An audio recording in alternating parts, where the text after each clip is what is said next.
Governor Rauner calls J.B. Pritzker just another Chicago liberal, and Pritzker calls the governor a liar. We'll talk about it next on Capitol View.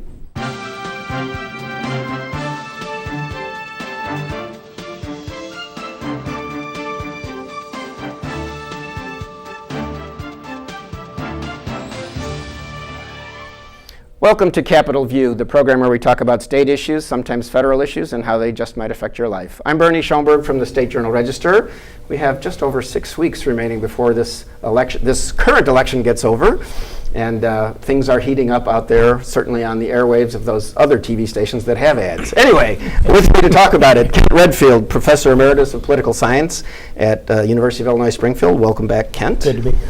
And Brian Mackey is here, State House reporter for NPR Illinois. Welcome back, Brian. Good to be here, Bernie. So, as I led into the show, I talked about these angry ads on television. Well, certainly angry from the Governor Rauner side, calling J.B. Pritzker, the Democratic candidate, just another Chicago liberal.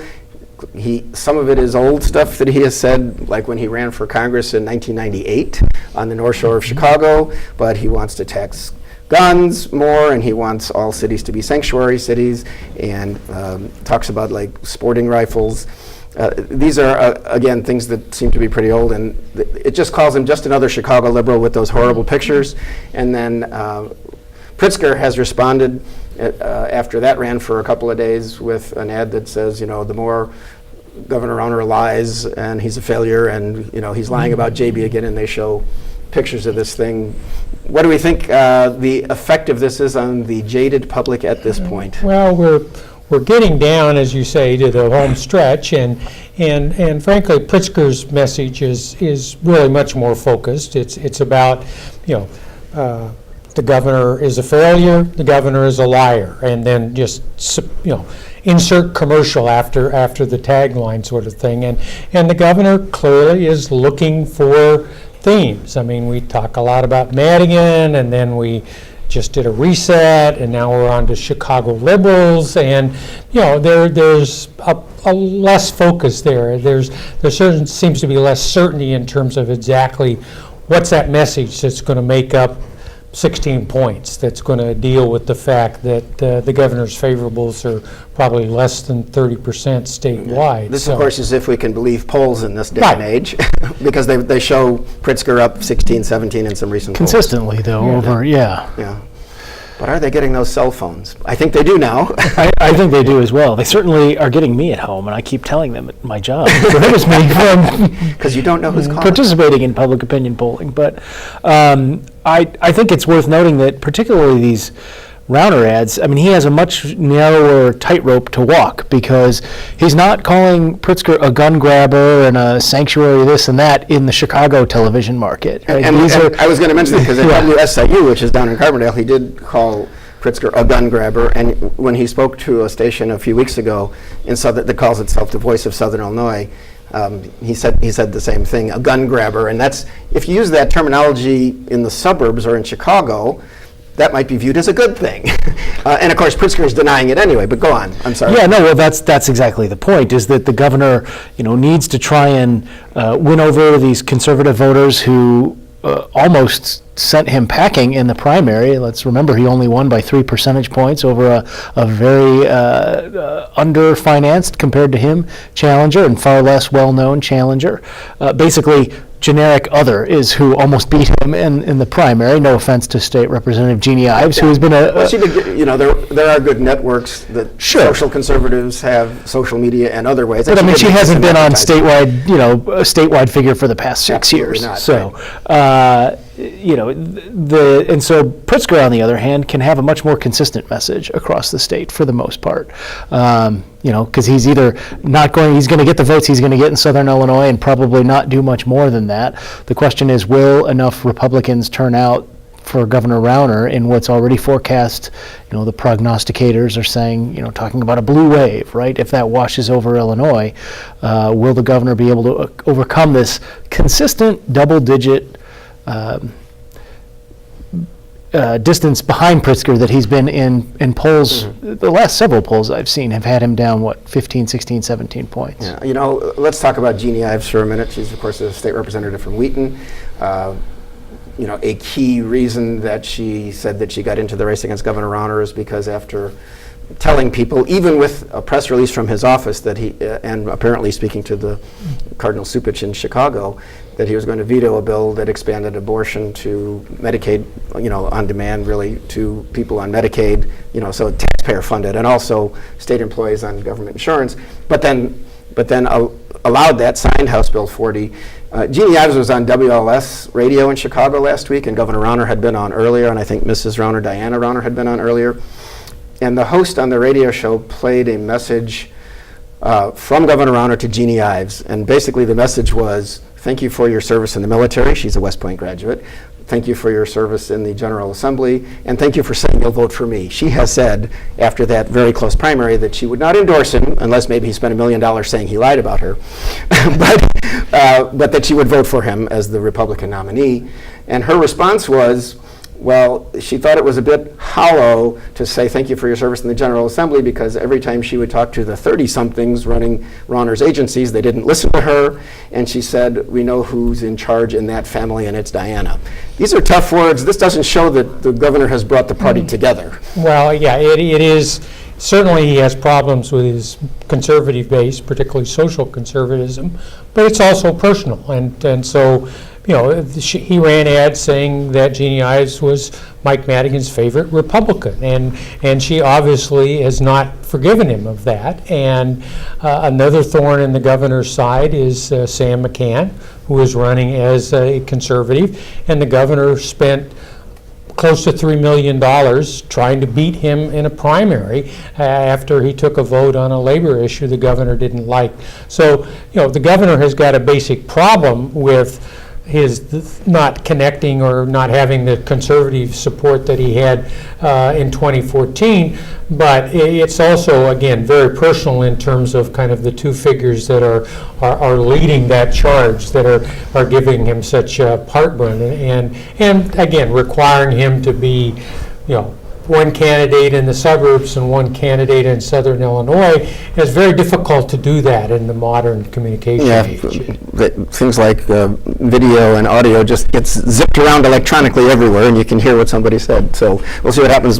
Brian, there was another situation this last week. Former Governor Jim Edgar, a well-liked Republican, who I think had a giant budget crisis he had to take care of when he was in office that was something like $1.3 billion, when, now we talk about during Governor Rauner's term, just the unpaid bills went up to $16 billion, and that's how much things have changed in, several years since Governor Edgar was there. But Governor Edgar, when he left the state, and I think the economy was in a good time, but, his approval rating was something around 70%, as I recall. I'm not sure it's much less than that, although now some people, certainly on the conservative side, blame Edgar for the pension ramp, meaning how much money the state has to pay each year for pensions, and how it took kind of a spike about the time Pat Quinn was governor, and so and Blagojevich.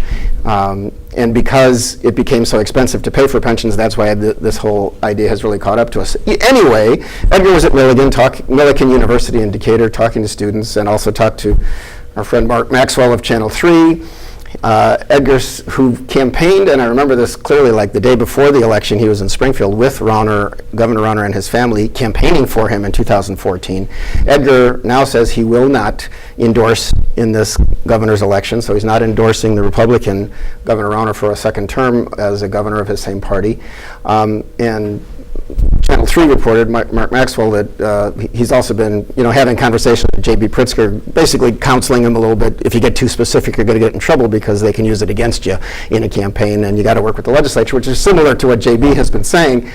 It's interesting because I looked up an interview story that I did with Governor Edgar back in October of 2015. So it's the first year when the budget, you're supposed to get a budget that takes effect in July. So this is several months after that in Governor Rauner's first term. And by then, Edgar was saying that Governor Rauner should quit holding a state spending plan hostage to a list of demands because permanent damage is being done to the state, and state government's probably in the worst shape state it's been in the 47 years I've been around it, Edgar said at that time. And saying things like that certainly made him no friend of Governor Rauner, and I don't think they've talked since that time. So for, what's the impact of something like Edgar saying he won't endorse a fellow Republican? I mean, at this point, we're just piling on, right? I don't know that, I'm sure it carries some sway with some people, but I find it hard to believe that voters who are really engaged with this sort of thing will look to what a past governor says would necessarily be swayed by this one way or another. I mean, we already saw what voters think, particularly in the Republican Party, think of Governor Rauner in the primary. I also think it's... Well, people may not, think, but people like Edgar still do ads for people, and sometimes it's a really good ad, like it's when Paul Simon was for people on the Democratic side. When you have someone out of office but doing, has a good image, it can help. He's the statesman, right? The elder statesman of Illinois right now, and he's still out there. Unlike, I think, former Governor Ryan, for obvious reasons, and Governor Thompson have receded from public life. But I think it's also worth. This is not, as you said, this is not a new sentiment from Governor Edgar. I also think it's worth looking at the divide. This is one of the more fundamental divides that separates Governor Rauner from a lot of other people in Illinois government, and that is public service something to be valued? Is experience in politics an asset? Is politics something that should be something you have to learn about and figure out how to do it and work with people and maybe develop some experience with it? Or is it better to say, no, I don't have that, I can come in with this outside perspective, and that's what you need to shake things up in Springfield. And the last 4 years have been an experiment in one version of that. Regardless of what happens, we're either going to continue that experiment or have a new experiment on the Democratic side with that sort of and of course, Rauner has recently gave that reset speech saying, I have learned that other people have their opinions too, and you need to work with them and accept incremental change. Right, although, and I just want to add because this is and Kent there's an idea from political science called stealth democracy, right? It's this idea, it was written about in a book a couple decades ago, and the idea is that most people don't understand why politicians are always fighting because they underestimate the degree to which people are divided. They think, well, I think these things, what I think is right, probably most people agree with me, and if politicians aren't doing what I think is right, it's the special interests that have them. And the governor really exemplifies this common misconception among voters. And so he says that, I've learned in this speech, he says, I've learned that other people can, they want what's good for Illinois and they can have different opinions. And yet, in the same speech, at the end of the speech, he says, well, this is not about Democrats and Republicans. This is about doing what's right for Illinois. So it was back to that old rhetoric. So it makes me wonder, if you listen closely to what he said, would things really be that much different? I mean, he still has the same agenda, and Democrats are likely to still have control of the legislature, and those two things have not found common ground in the past 4 years. In the governor's favor, I mean, he did get and I know it's not a surprise, we talked about it before the show, the Illinois Chamber of Commerce, the National Federation of Independent Business, some other business groups, Illinois Manufacturers Association endorsed the governor. Not a surprise, you would expect that of a Republican governor, but that's because he wants pro-business changes, and he also continues to say that particularly governmental unions have too much power.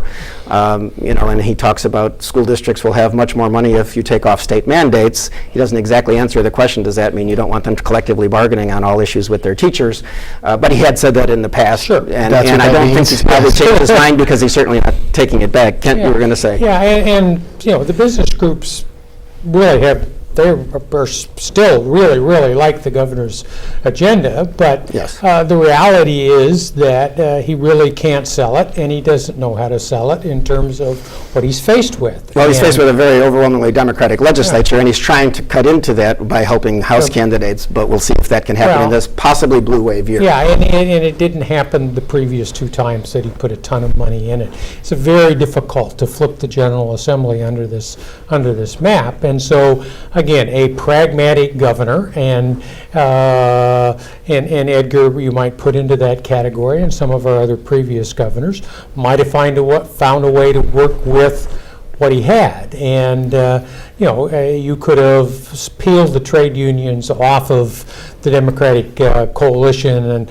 buy a nice capital bill, and then gone after the public employee unions. And the governor thought that he could have it all, and that the force of his personality would allow him to overcome the political process and the institutional structure. And it's just, the system's just not designed that way. If you can't get to 60 and 30, 30 votes in the Senate, 60 in the House, you really can't do anything. Well, perhaps this would be a good time, because he hasn't lost yet. Perhaps this would be a good time to just mention that he is also advertising, in addition to on some of the social issues like guns that are particularly of interest to Southern Illinois voters. You know, he keeps saying, we know J.B. Pritzker wants to raise your taxes, and of course there are differences. J.B. Pritzker clearly says, I want a progressive income tax, and he has consistently said, I'm not going to tell you the rates now because I have to work with the legislature after the election, which does leave him open to being a tax raiser. He was open to some kind of a pilot program for a mileage tax in cars, but he clearly says now, Governor's lying, I did not propose that, and it's true he has not proposed it, he just was open to it at an editorial board where he spoke once, and now he says that's not, a plan I'm putting forward. But there is the tax question, and, tax questions in Illinois elections for people like Governor Edgar and others have really had an effect on voters. And so it could, there could be some movement, but we don't know. But you're not getting a lot of truth from either candidate in terms of where the state's fiscal situation is and what our revenue structure looks like. If you go back and you look at the turnaround agenda documents that Governor Rauner produced in 2014 while he was running, when he talks about taxes, he says, this is a bad structure. We need to reform the sales tax. We need to talk about taxes on services. Right, and now Pritzker is a villain because he mentioned taxes on services. And the reality is that, if you're not taxing services, you're not taxing, in terms of collecting sales tax, you're not taxing the part of the sales tax base that's growing the most rapidly. Yeah, actually, I might have overstated that, but Pritzker did mention a service tax as a possibility when he was at the editorial board of the State Journal Register, but then his campaign called right afterwards and said, by the way, he didn't mean that. That's not what he's proposing. Yeah. So he's not on the same par as Rauner talking about it a few years ago, but again, never introducing it as something to do. And it's why the public hates politicians and hates elections, is because nobody can look at the state situation and say anything other than we need to change the revenue structure, get more revenue, and we need to cut spending, and we need to increase economic growth. I mean, we have to do all three of those instead of having a fight over, well, we can cut our way out, we can tax our way out, we can grow our way out, and so that's, people get into office and the reality hits them between the eyes, and then they have to sit and, or we can just cover it up. For 2 years, yes, yeah, exactly. And raise the debt. Well, I think we'll move on away from the governor's office for a bit. The Attorney General Lisa Madigan is not running for another term. The main candidates are Kwame Raoul, the Democrat state senator, Erica Harold, an attorney from Urbana, the Republican. So there's something called PolitiFact, which is now run through the Better Government Association. They rate the truth or falseness of things that candidates are saying. They put out one report this week that says Erica Harold was mostly false in saying Kwame Raoul and Mike Madigan team up to raise taxes because there was one bill that would allow, I think, Chicago to help its raise taxes for pensions, but it never passed. So to accuse Kwame Raoul and Mike Madigan of teaming up to raise your taxes, it didn't happen. Even though all kinds of politicians on both sides liked that idea at the time to help Chicago with its pension problem. But then the BGA and PolitiFact also found that Kwame Raoul was false in saying that Erica Harold opposes gay couples adopting just because she said it once before, but has repeatedly said during this campaign that she is now for it. So to say in an ad she's against it is false. I don't know what effect this kind of thing has, but again, we're talking about ads, and maybe the blue wave has more an effect for Raoul, or maybe Erica Harold, and getting promoted by people like the governor will help her. Where does that race go?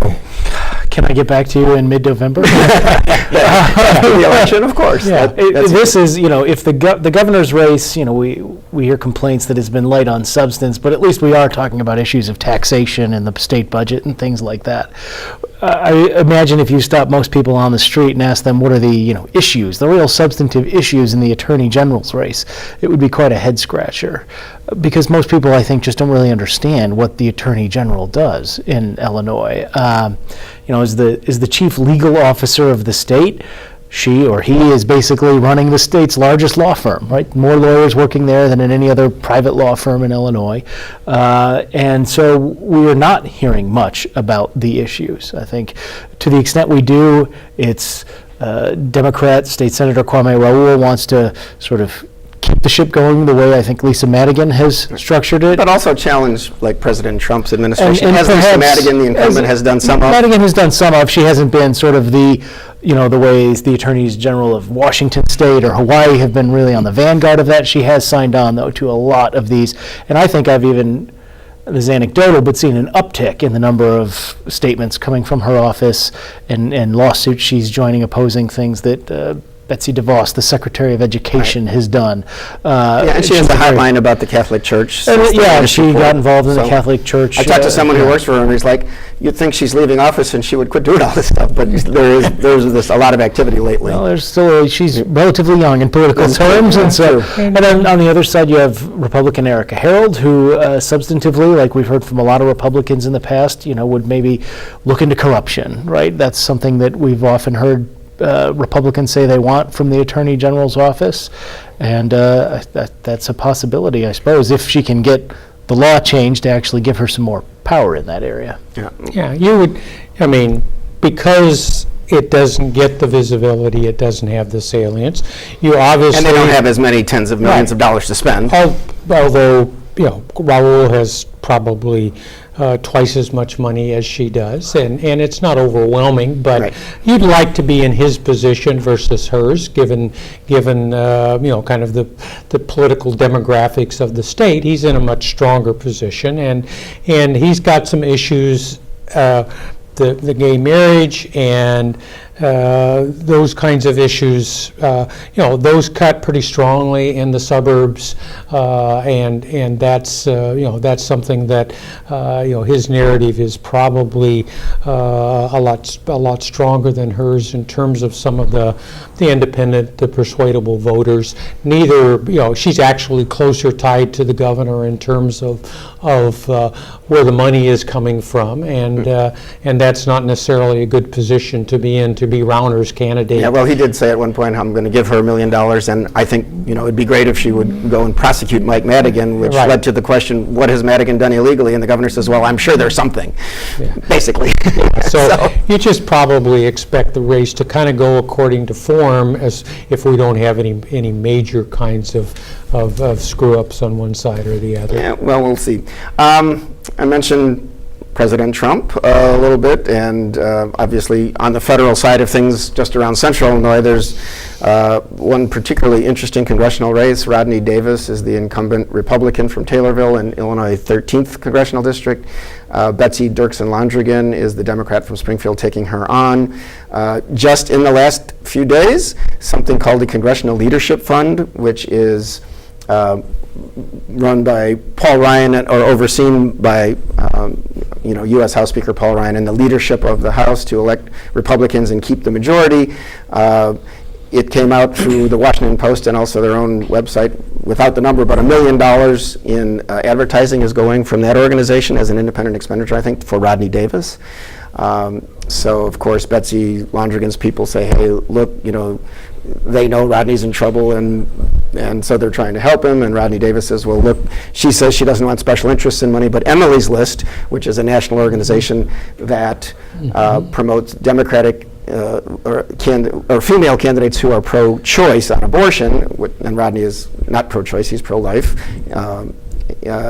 They have given her something more than $500,000 in services. So we're seeing, I think, an indication from national money, and I know, Kent, you deal with this, that this is an important race. Yeah, and the fact that you're moving national money into this race is a sign that they have some concerns, and also that they probably are playing less offense and more defense as they kind of view how the trends are going in the election. Meaning the Rodney Davis campaign in particular. That they want to protect Davis as opposed to maybe be on the offense other places. So it's not a good sign for the Republicans nationally that a candidate who is really works his district and does retail politics in terms of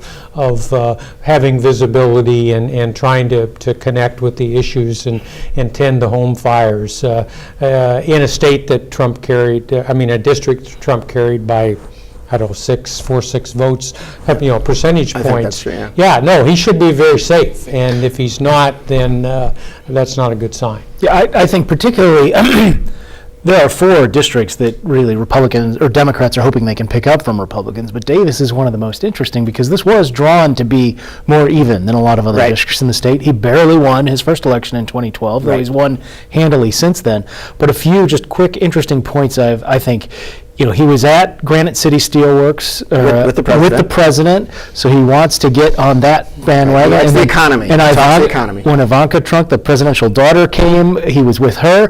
And then when President Obama gives a speech, also in his district, the University of Illinois, he puts out a press release noting that he is in the audience there. Right. So he definitely sees that he needs to try and appeal to both sides here. And there are other issues about availability.